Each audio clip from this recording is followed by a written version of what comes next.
오늘 우리에게 주시는 하나님의 말씀은 시편 37편 1절에서 7절 한 절씩 보겠습니다. 악을 행하는 자들 때문에 불평하지 말며 불의를 행하는 자들을 시기하지 말지어다. 그들은 풀과 같이 속히 배임을 당할 것이며 푸른 칠서같이 쇠잔할 것이미로다. 여호와를 의뢰하고 선을 행하라. 땅에 머무는 동안에 그의 성실을 먹거리로 삼을지어다. 또 여호와를 기뻐하라. 그가 내 마음의 소원을 내게 이루어 주시리로다. 내 길을 여호와께 맡기라.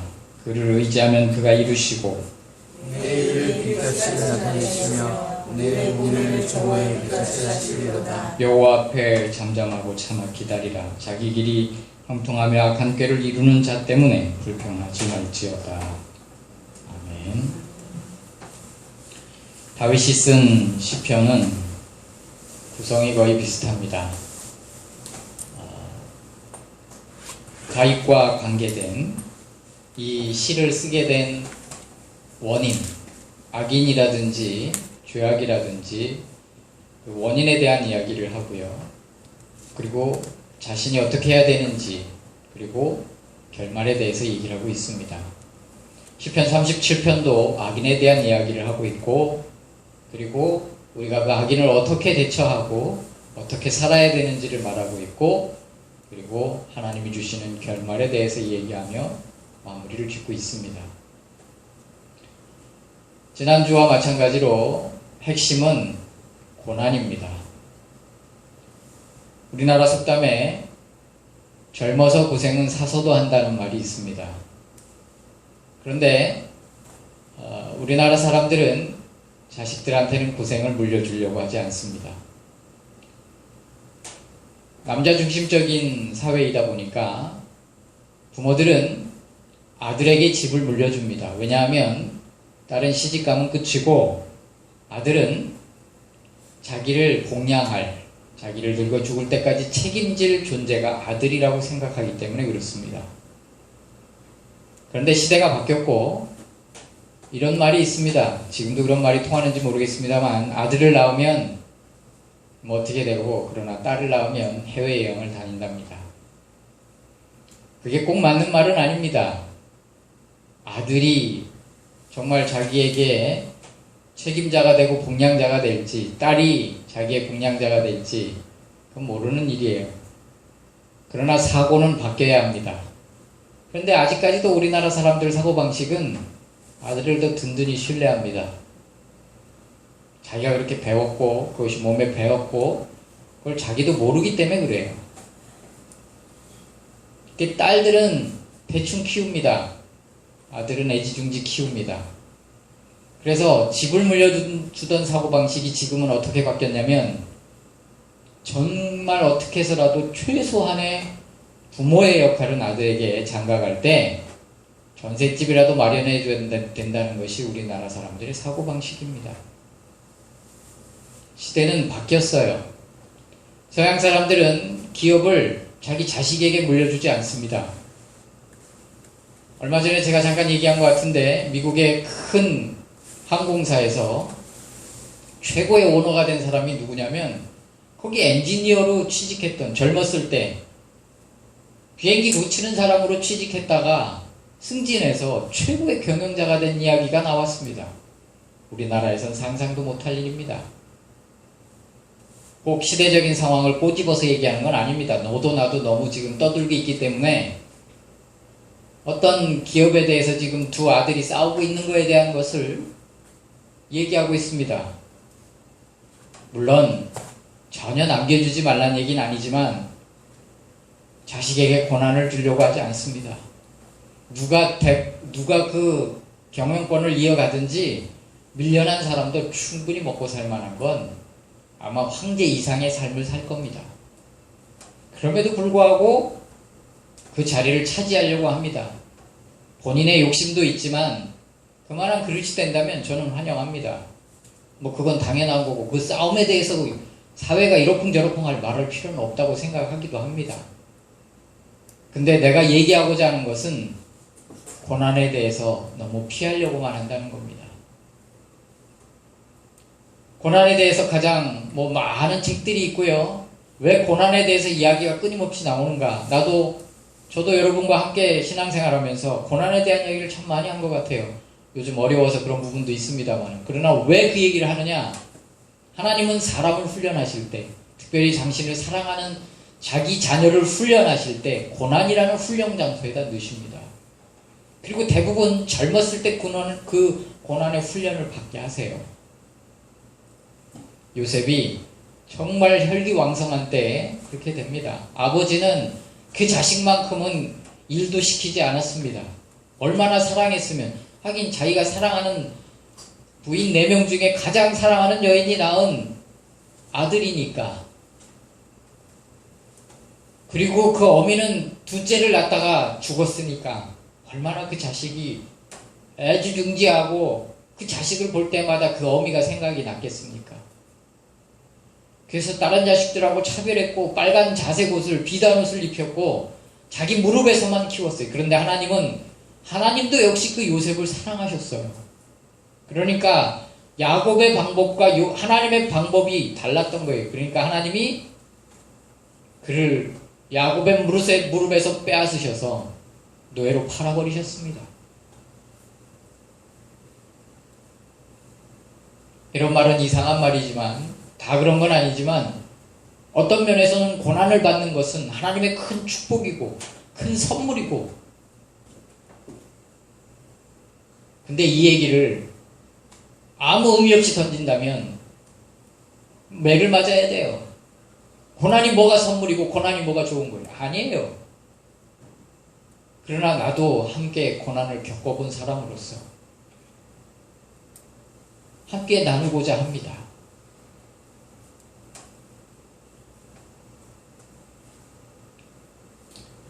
요즘 제가 마가다락방에 가서 기도를 하고 말씀을 듣습니다.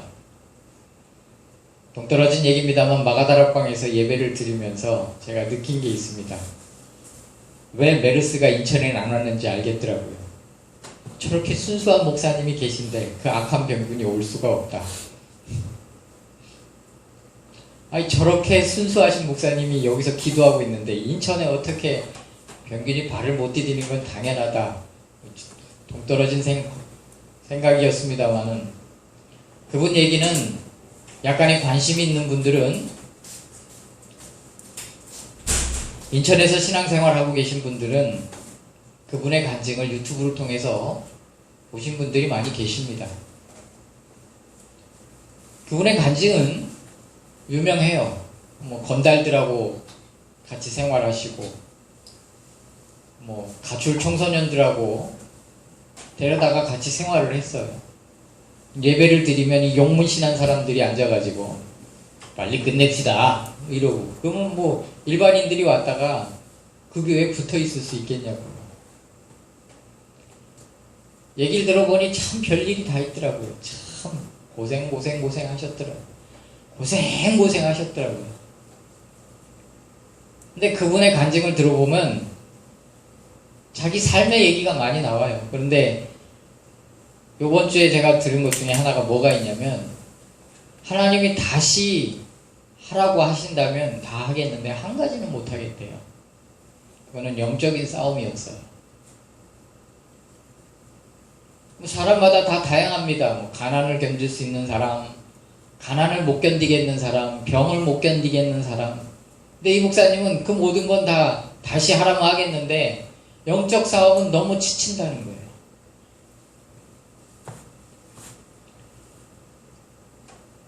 저희도, 우리 부부도 정말 어쩌다 한번 그런 얘기를 한두 번, 1년, 2, 3년에 한 번 한 번쯤 나오는 얘기가 있는데, 그게 뭐냐면 하나님이 만약에 다시 하라고 하신다면, 상황이 그런 부분이 있어서 그런 얘기를 했는데, 집사람이나 저나 똑같이 한 말이 뭐냐면, 젊고 멋모르고 사명감에 불타고 했으니까 시작했고 여기까지 왔지 다시 하라고 하면 못할 것 같다라는 게 솔직한 심정이에요. 여러분, 똥개도요, 목사님 똥은 안 먹는데요, 하도 썩어가지고. 그 목사님도 영적인 전쟁만큼은 다시 하라면 못하겠다는 거예요. 너무 힘들었대요. 근데 그게 이해가 돼요. 여러분, 욥에 대해서 우리가 함께 나눌 때 욥이 하나님과 단절된 시간은 짧다고 말씀을 드렸잖아요. 하나님의 사랑을 맛본 사람은 그 사랑을 계속 공급받아야 돼요. 맛보지 않은 사람은 그게 뭔지 몰라요. 다윗은 광야에서 7년 반 동안 사울에게 쫓겨다니는 동안에 견딜 수 있던 힘의 근원이 하나님의 사랑이었어요. 성령에 충만하면 아무리 어떤 고난일지라도 그거 코딱지만하게 보입니다. 아무것도 아닙니다. 근데 욥은 하나님이 만나주질 않으신 거예요. 성령의 감동이 싹 사라진 거예요. 근데 내가 이 마가다락방 그 목사님 얘기를 듣다 보니까 하나님을 강력하게 만났어요. 그 은혜를 체험했어요. 그런데 그 이후에 12년 동안 하나님이 숨어 계신 거예요. 그 하나님을 찾아 헤맸던 거예요. 12년 동안. 가히 상상 못할 일입니다. 여러분, 그게 뭔지 몰라요. 그래서 그분이 툭 치니까 나온 얘기가 그거예요. 나는 영적인 전쟁만큼은 더 훈련받고 싶지 않다. 너무 힘들다. 그런데 그 영적인 훈련이 그로 겸손한 그릇을 만드셨고 위대한 그릇을 만든 거예요. 우리는 고난을 피하려고 합니다. 물론 우리가 고난을 오십시오 하고 달게 받는 사람은 그건 신앙인도 아니고 바른 신앙인도 아니고 당길 것도 아니에요. 그러나 하나님이 그 환경을 주셨다면 생각을 바꿔야 돼요. 하나님이 주신 축복이고 하나님이 주신 선물이구나. 이 고난을 통해서 내가 무엇을 해야 될 것인가? 이 고난이 내게 주는 유익이 무엇인가? 그래도 요셉은 젊었을 때 쌈박하게 고난받고 37살에 그도 한 7년 정도 훈련받은 것 같네요. 그리고 애굽의 국무총리가 됐습니다. 그러나 모세는 이 훈련도요, 나이 먹어서 받으면 힘들어요. 40대도 굉장히 젊고 힘있는 나이에요. 그런데 80이 됐다는 건, 물론 성경은 그가 힘이 있고 기력이 쇠하지 않았다라고 분명히 말하고 있지만 그는 이미 많은 걸 잃은 상태예요. 그 훈련이 얼마나 길었을까? 뭐 고난의 세월을 산 건 아니지만 그 심령이 어땠을까? 그 세월만큼 하나님이 그를 쓰셨어요. 모세는 40, 40, 40.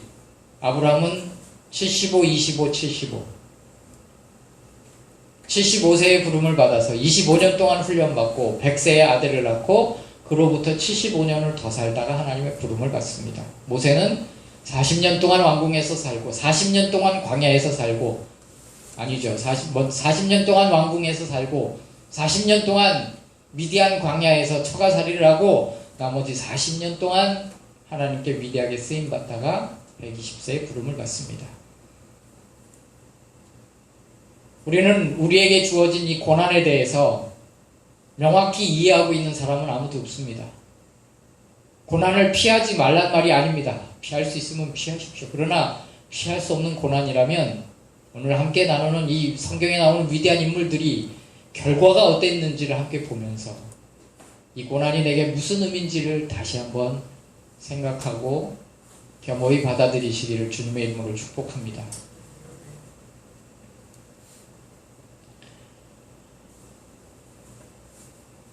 고난을 만나면 대부분 반응은 고난에서 필사적으로 피하려고 합니다. 그건 정상적인 거고 그러기 위해서 기도도 하고 말씀을 보고 경건한 삶을 삽니다.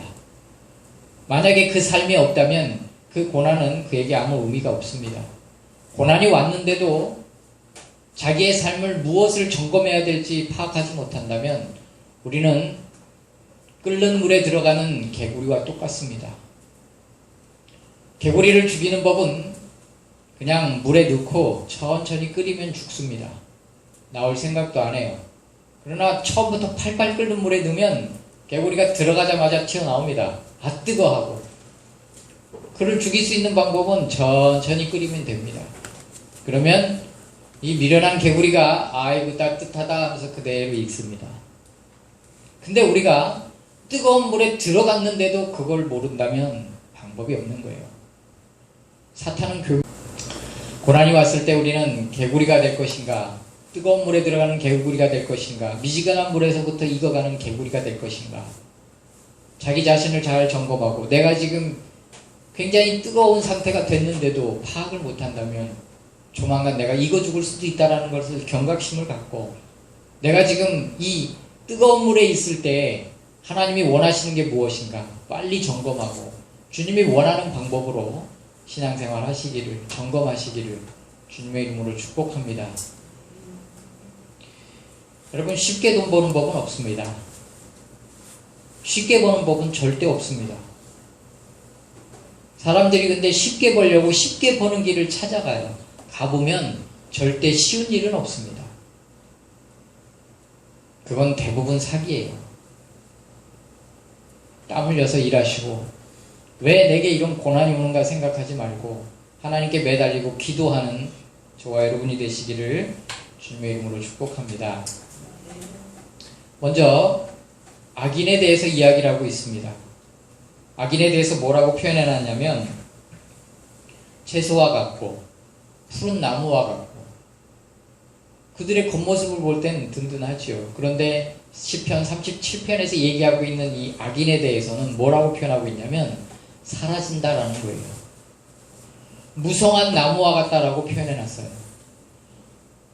그 나무가 쉽게 없어지지 않습니다. 특별히 여기 이 지역에서는 물이 귀한 나라이기 때문에 큰 나무가 있다는 것은 그건 대단한 것이고 그만한 생명력이 있는 이유가 있는 거예요. 근처에 뿌리 깊이 물 근원과 뿌리가 다 있는 거예요. 그러니까 그 나무는 절대 죽지 않고 지금까지 살아있으니까 앞으로도 살아갈 확률이 높은 나무예요. 우리나라처럼 이렇게 나무가 무성한 데가 아니에요. 거기는 수맥이 있는 곳에 나무가 뿌리를 내려야 오래 가는 거예요. 그러니 그 나무가 얼마나 더 돋보이겠습니까? 근데 그는 뿌리채 없어져요. 하만과 모르드게를 보면 그는 그래도 하만은 그래도 적이잖아요. 근데 모세 같은 경우는 누구와, 하만은 신하라도 되지요. 왕이 아니에요. 근데 모세 같은 경우는 누구와 지금 싸우고 있냐면 왕하고 싸우고 절대 권력자와 싸우고 있는 거예요. 그는 없어질 수 없는 존재예요. 그런데 하나님은 그를 흔적도 없이 사라지게 하실 수 있는 분이 우리 하나님이시라는 거예요. 의인과 악인이 만나면 어떻게 보면 의인은 아무것도 아닌 것처럼 보여요. 그런데 결과가 뭐냐? 그들은 사라진다는 거예요. 흔적도 없이. 그래서 시편 37편에서 얘기하고 있는 것은 찾아보아도 그 흔적도 찾을 수 없는 것이 악인이에요. 34편엔 악인에 대해서 뭐라고 표현하고 있냐면 내비둬라, 악인이 악인을 죽일 거다.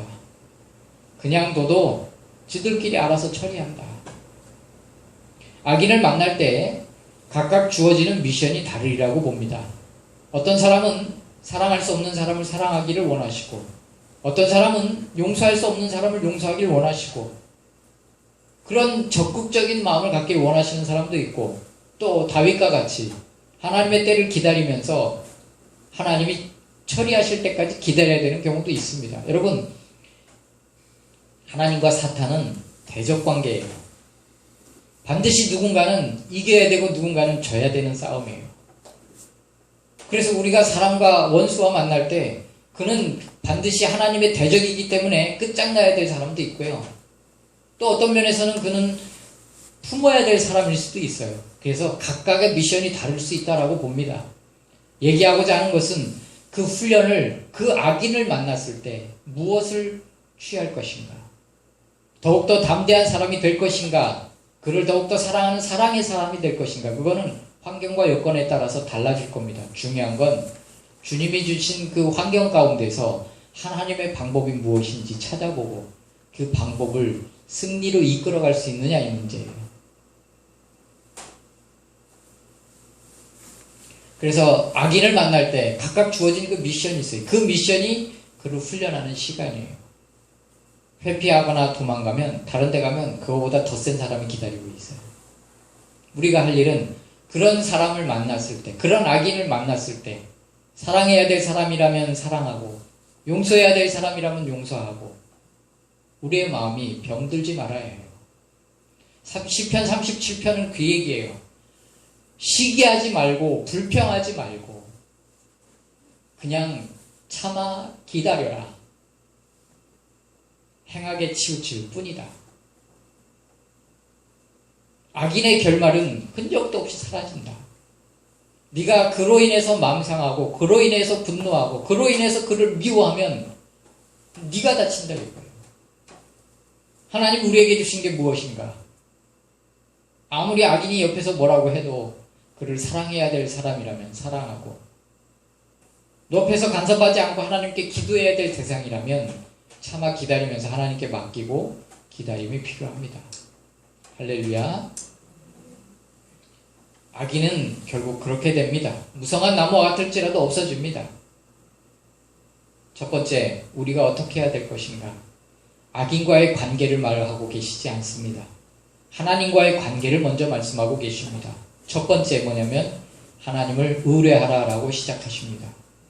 의뢰한다라는 사전적인 용어를 보면 내가 능력이 안 되고 내가 힘이 없기 때문에 그에게 맡기는 걸 말합니다. 그러니까 그를 믿고 신뢰하고 의지하는 거예요. 이걸 의뢰라고 그래요. 정확합니다. 의지하고 신뢰하는 말이 의뢰라는 말이에요. 여기 성경에 보면 이 시편 37편에 또 유명한 말씀이 있습니다. 너의 길을 여호와께 맡기라. 저를 의지하면 저가 이루시고 같은 말입니다. 하나님이 우리에게 제일 먼저 요구하시는 것은 하나님을 의지하는 겁니다. 하나님을 의뢰하는 겁니다. 누군가를 의지한다는 것은 특별히 하나님은 하나님을 의지하는 당신의 자녀들을 되게 기뻐하세요. 왜냐하면 첫 번째는 하나님의 능력을 인정하는 것이고 두 번째는 하나님을 신뢰하는 하나의 표현이고 행동이기 때문에 그렇습니다. 사람인지라 조급하고 사람인지라 그래서 매달리고 사람인지라 울고 하나님께 기도하지만 그랬다면 일어나서는 그분이 주시는 평안 가운데 기다릴 줄도 알아야 돼요. 왜? 그분은 완벽하신 분이에요. 그분은 자기를 의지하는 걸 좋아하세요. 그래서 우리가 첫 번째 할 일은 하나님을 의지하는 거예요. 주님을 바라보고 주님께 맡기는 거예요. 맡긴다는 게 뭐냐? 난 아무것도 안 하느냐? 그게 아니에요. 우리가 할 일을 하면서 조급하지 않는 거예요. 왜? 그분이 나머지 다 이끄시고 인도하시기 때문이에요.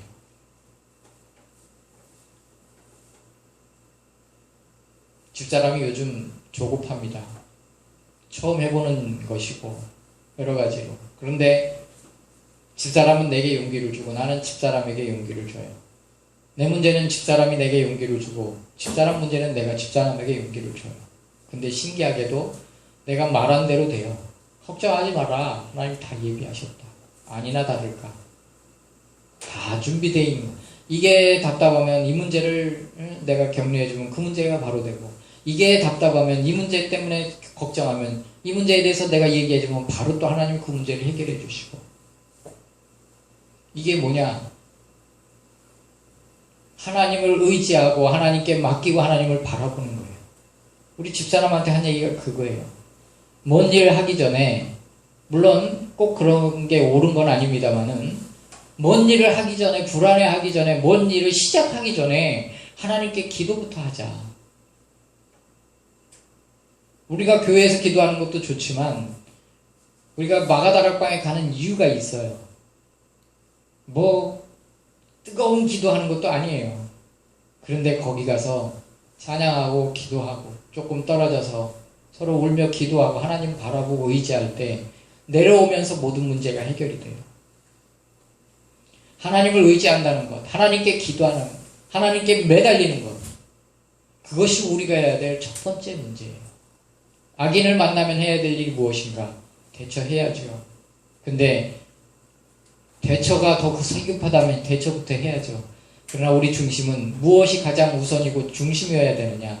하나님께 의지하고 하나님께 기도하고 하나님께 맡기는 것이 최우선이어야 한다는 겁니다. 그 다음에 뭘 해야 되느냐? 성경에 오늘 37편에 보면 참아 기다리라 라고 말씀하고 계십니다. 기다림에 대해서는 저와 여러분이 많이 나누었습니다. 특별히 빌립보서 4장을 얘기할 때 빌립보서 4장은 사도 바울이 빌립보 교인들을 이렇게 표현합니다. 나의 면류관이고 나의 상급이고 내 사랑하는 나의 동역자들아. 얼마나 그들을 참 고맙게 여기고 사랑했으면 그렇게 표현을 했을까. 구구절절합니다. 근데 사도 바울의 핵심은 그거예요. 아무것도 염려하지 말고 모든 일에 기도와 간구로 너희 구할 것을 감사함으로 하나님께 아뢰라. 너희들이 그렇게 못하고 있으니까 그렇게 해라라는 의미보다는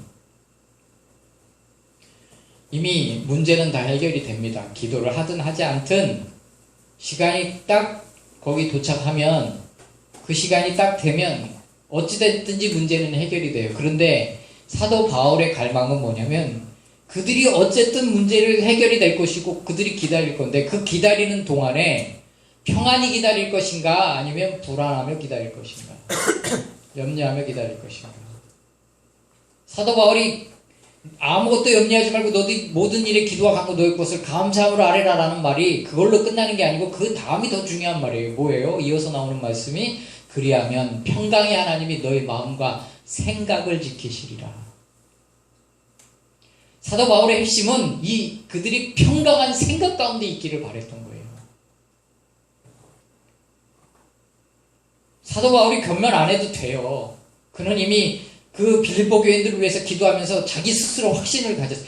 영광의 풍성한 하나님이 나의 하나님이 사도 바울의 하나님이 너희 쓸 것을 채우시리라. 그냥 하나님이 아니에요. 영광의 풍성하신 하나님. 이미 알고 있었어요. 그는 원래 내 문제는 내가 몰라요. 남이 더 잘 알아요. 옆집이 고난 가운데 있으면 그 고난이 무슨 의미인지 나는 잘 알아요. 그게 죄 때문인지 하나님의 훈련 중인지 하나님의 사랑인지 기적을 일으키시려는 건지 남의 문제는 정확히 봐요. 그러나 내 고난은 내가 잘 몰라요. 죄악으로 인해서 두들겨 맞는데도 그게 죄 때문인지 하나님의 사랑의 표현인데 자책하고 있는지 하나님은 주변은 자세히 안단 말이에요. 자기는 잘 몰라요. 그렇다고 목사님이 지적해 주잖아요. 여러분 들을 것 같죠? 다 떠납니다. 절대 안 듣습니다. 자존심 상해하고 너무 맞으니까 화를 내고 나가버려요. 그래서 목회가 힘든 거예요. 근데 뭔 말을 하냐? 너도 못하면서 뭔 나에게 설교질이냐? 아무리 목사지만 그냥 설교나 해라. 이게 목사예요.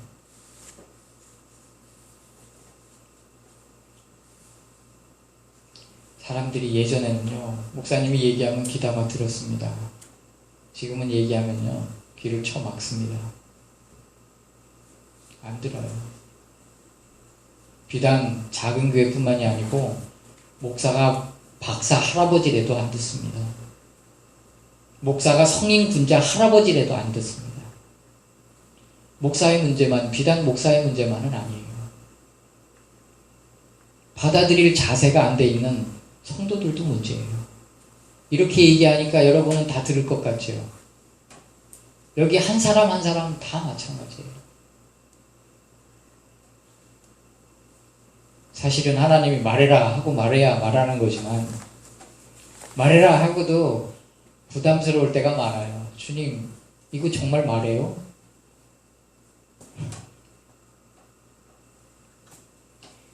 하나님이 예물을 기뻐하실까? 아닙니다. 물론 예물을 기뻐하시는 경우도 있습니다. 그렇게 요구하는 분도 있고요. 너 자식 바쳐라. 그건 최고의 예물이죠. 얼마나 갈등하며 갑니까? 근데 하나님이 어떤 걸 원하세요? 부자가 우르르 동전 집어넣는 걸 받으셨나요? 두레돈 넣는 과부를 받으셨어요. 하나님은 마음을 받으시는 분이에요. 큰 교회가 무료 급식을 하는 거 하나님 기뻐 받으십니다. 그러나 작은 교회에서 할머니들이 먹고 배탈 나니까 노심초사하며 겨울에 국수를 삶고 어떻게 해서든지 더 뜨겁게 해서 드리려고 하고, 하나님께 누가 되지 않을까 염려하며 걱정하며, 이 국수 밥을 해야 되는데 하나님의 영광에 누가 되지 않을까 고민하는 목사를 더 기뻐 받으시지 않겠냐 이 말이에요. 생각이 없는 게 아니에요. 제가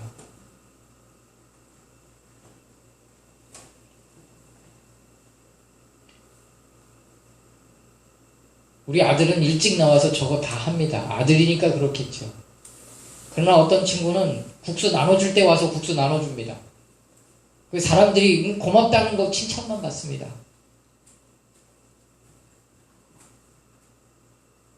물론 다 이유가 있고 뭔가 있겠지요.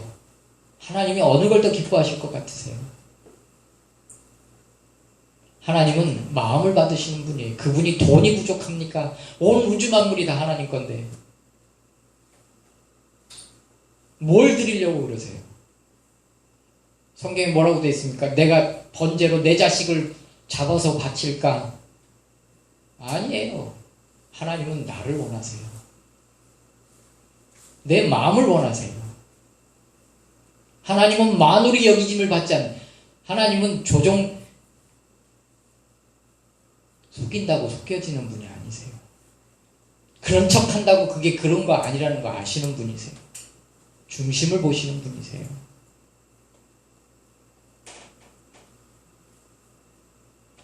기다려야 합니다. 그리고 결론은 뭐라고 하고 있냐면, 내가 참 좋아하는 말씀입니다. 여호와께서 사람의 걸음을 정하시고 그 길을 기뻐하시나니 저는 넘어지나 아주 엎드러지지 않으면 여호와께서 붙드심이로다. 두 가지로 결론을 맺고 있습니다. 그 다음 두 번째 결론은, 내가 어려서부터 늙기까지 의인이 버림을 당하거나 그 자손이 걸식함을 보지 못하였도다. 그는 종일토록 은혜를 베풀고 꾸어주니 그 자손이 복을 받는도다. 나는 우리 어머니가 가난했지만 어디에도 자랑할 수 있는 귀한 분이세요. 그 과부는 두렙돈을 하나님께 드렸지만 우리 어머니는 전부를 드리셨어요. 우리 어머니는 항상 나가서 전도하셨어요. 그 동네에서 우리 어머니 모르는 분이 없어요. 개 끌고 다니면서, 그 온누리교회 전도지 갖고 다니면서, 처음에는 사람들이 거부했지만 사람들이 자꾸 눈여겨보고, 우리 어머니가 전도한 사람 참 많습니다. 우리 어머니는 기도하셨던 분이에요. 새벽에 새벽 예배가 없는 날 0시 예배 드리고 문이 잠겨서 그 해 몇 년 동안, 그 해 그 전전년 겨울에 계속 추워서 동파 사건이 있었던데, 내가 그걸 어떻게 알았냐면 우리 어머니 장례식 때 거기에 부목이 왔어요. 그 교회 부목이 집 앞에서. 왜 알고 있냐면 문이 잠겨 있는데 문 앞에서 기도하신 분이 우리 어머니세요. 뭐 기도했겠어요? 우리 교회하고 목사하고 눈에도 넣어도 안 아플 은총이하고 얼마나 기도하셨겠어요? 붙들고 뭘 기도하셨겠어요? 나라와 민족을 위해서 기도했겠어요? 세계의 평화를 위해서 기도하셨겠어요? 내가 어려서부터 늙기까지 의인이 버림을 당하거나 그 자손이 걸식함을 보지 못해. 저는 종일토록 은혜를 꾸어주는 자가 될 것이다. 곰곰이 내 자신을 돌아보니까 내가 그러고 있어요. 아니, 그게 나는 송구예요. 내 걸 갖고 하는 게 아니기 때문에 그걸 내가 했다라고 말할 수도 없는 거예요. 근데 이 동네에서 할머니들 빵 주고 야채 나눠주고 밥 포장해서 나눠드리고, 우리가 배달은 못하지만 와서 가져가잖아요.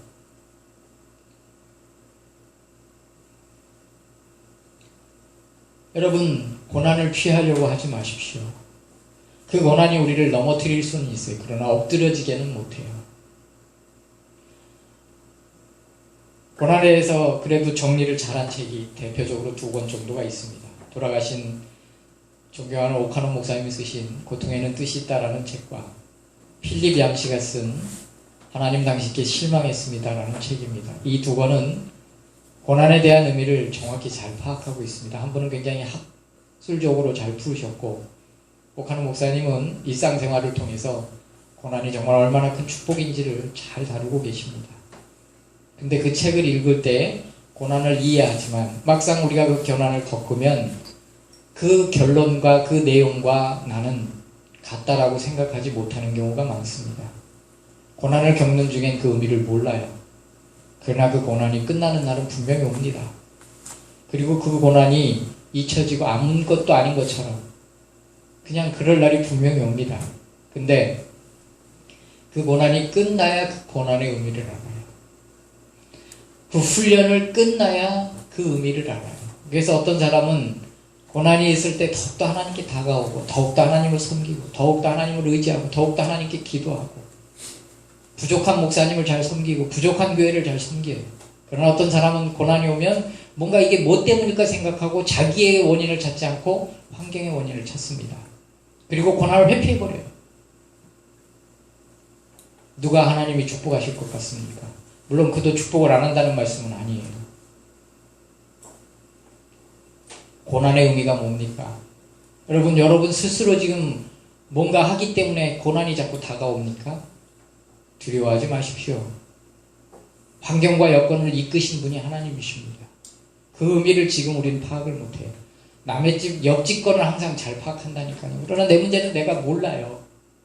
그러나 그 고난이 끝날 때쯤에 하나님이 왜 그 고난을 허락해 주셨고, 그것이 내게 어떤 유익을 끼쳤고, 하나님의 축복을 어떻게 내가 누리고 살 것이며, 그 축복을 어떻게 사람들에게 나눠주는 축복의 통로가 되고, 그 의미가 무엇이었는지 그때 가서 알게 되리라고 봅니다.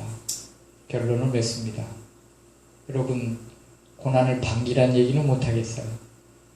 고난을 겪고 있다면 인내하실 수 있기를 주님의 이름으로 축복하고, 오늘 성경에 나오는 위대한 사람들이 다 고난을 겪었어요. 그 의미를 다들 몰랐어요. 그러나 그 결말들이 다 하나님 위대하게 축복하신 것처럼 우리는 이 고난을 이해할 수 없지만 하나님의 축복을 기대하며 살아가기를 주님의 이름으로 축복합니다. 한 가지 욕심을 부린다면 이 고난 가운데서 하나님의 사람으로 잘 만들어지시기를, 저도 그렇고 여러분도 그렇고 하나님의 좋은 그릇들 되기를, 축복을 감당할 수 있는 축복자가 만들어지기를 주님의 이름으로 축복합니다. 기도하겠습니다.